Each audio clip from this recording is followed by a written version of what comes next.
13h, 14h. Europe 1, 13h.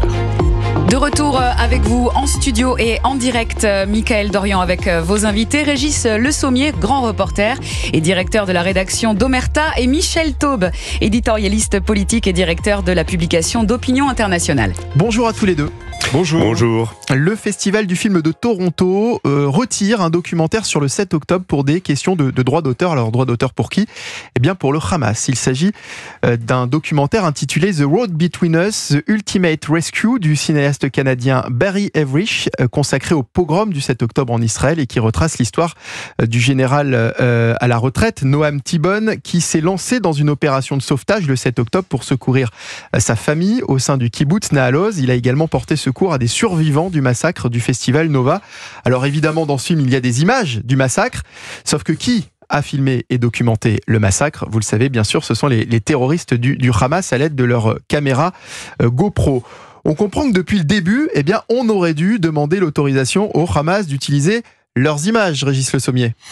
Mais c'est une circonstance absolument, je veux dire, exceptionnelle. C'est-à-dire, si on veut utiliser, je veux dire, il n'y a pas de solution juridique dans cette histoire. C'est pas possible. Le Hamas va pas, comme on n'a pas une agence de presse. Alors, s'ils ont une agence de presse, mais il n'y a pas un principe de revente comme les autres médias habituels, y compris des médias d'État. Mais ça n'a pas de sens, puisqu'on parle d'images de massacres, d'enlèvements, Non, mais évidemment, ça n'a pas de sens. Et on ne voit pas comment on pourrait invoquer la question des droits d'auteur pour retirer le documentaire, alors que il y a pas, de toute façon, c'est quelque chose qui est insoluble. Voilà. Non seulement on ne peut pas leur demander, on peut peut-être leur demander, mais que répondront-ils ? Et de toute façon, donc invoquer à mon sens, invoquer cette raison-là n'a aucun sens. Ça sent l'excuse bidon quand même, hein. Ça sent l'excuse bidon. Michel Taube. Alors, évidemment que c'est une excuse totalement bidon. Moi, quand j'ai vu l'information, je me suis dit, c'est une fake news, c'est une erreur, c'est une mauvaise blague. Le fait que la production du festival ait ne serait-ce que pensé à invoquer ces droits d'auteur du Hamas, ça participe de cette soumission, encore une fois, une forme de diktat médiatique, symbolique, qu'exerce le Hamas, non seulement sur la population du Gaza, mais aussi maintenant sur la communauté internationale. On va pas verser des droits à une organisation terroriste islamiste qui a voué la haine non seulement à Israël, aux Juifs, mais à l'Occident, au modèle de vie canadien, puisque c'est le festival de Toronto au Canada. Donc évidemment que l'invocation, même si elle est purement hypocrite, elle est profondément scandaleuse. Et après, la véritable raison, c'est que ce film allait susciter certainement au Canada des manifestations pro-palestiniennes dont les organisateurs ne voulaient certainement pas s'entourer. Parce que au Canada, les Canadiens vivent peut-être encore plus que ce que nous vivons nous en France, en Angleterre, à savoir un détournement de la cause palestinienne qui, elle, est légitime. Les Palestiniens ont droit à un État souverain, évidemment. Mais là, c'est pas de cela qu'il s'agit. C'est que le Hamas et son idéologie islamiste, terroriste et totalitaire a mis la main sur la cause palestinienne et les mouvements pro-palestiniens s'en font malheureusement le relais de façon absolument scandaleuse. Et donc, les organisateurs n'ont pas voulu prendre le risque de manifestations pro-palestiniennes qui auraient pu dégénérer, etc. Voilà, la culture, la liberté d'expression passe après des considérations politiques. Après certaines considérations politiques et géopolitiques. Ce qu'on comprend, c'est qu'il y a une volonté visiblement réelle de ne pas ou de ne plus parler de ce sujet, de ne plus parler du 7 octobre qui aujourd'hui clairement dérange car une certaine opinion, Régis Le Sommier, a basculé en faveur du Hamas.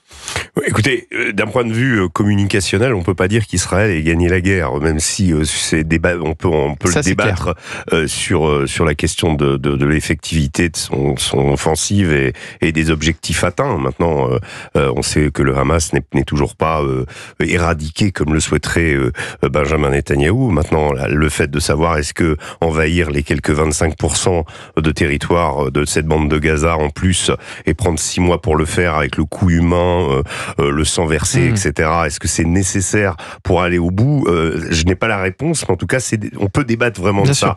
Maintenant, sur la question, oui, de l'opinion, mais est-ce que en enlevant le 7 octobre, je pense que le 7 octobre reste quand même, malgré tout, extrêmement présent dans les esprits. Oui, mais vous savez bien qu'il dérange certains, et qu'aujourd'hui, quand on parle du 7 octobre, on sait que derrière, on va se retrouver, se confronter à des oppositions pro-palestiniennes, comme le disait Michel, avec des manifestations, et que lorsqu'on organise un festival comme celui-ci, eh ben maintenant certains se disent on va pas prendre de risques finalement. Je pense que le sujet est extrêmement inflammatoire partout dans le monde, et en effet il y a une sorte de mobilisation générale qui s'est faite sur le coût humain de l'opération israélienne, qui il est clair que les quelques 50 000 morts qu'ont créé cette intervention, dont tout le monde à peu près s'accorde sur ce nombre. Maintenant, on peut toujours dire oui, il y a des chiffres qui sont donnés par le Hamas, etc. Mais il y a aussi l'ONU qui a fourni des chiffres.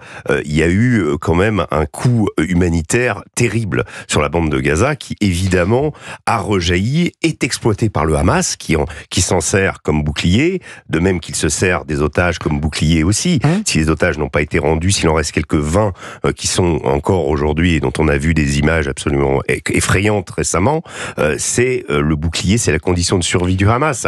Et donc il utilise cette situation, mais il n'empêche que cette situation a aussi débordé, puisqu'elle a suscité une indignation internationale. Michel Taube. En fait, je pense que vous avez posé, Michael, une question très importante.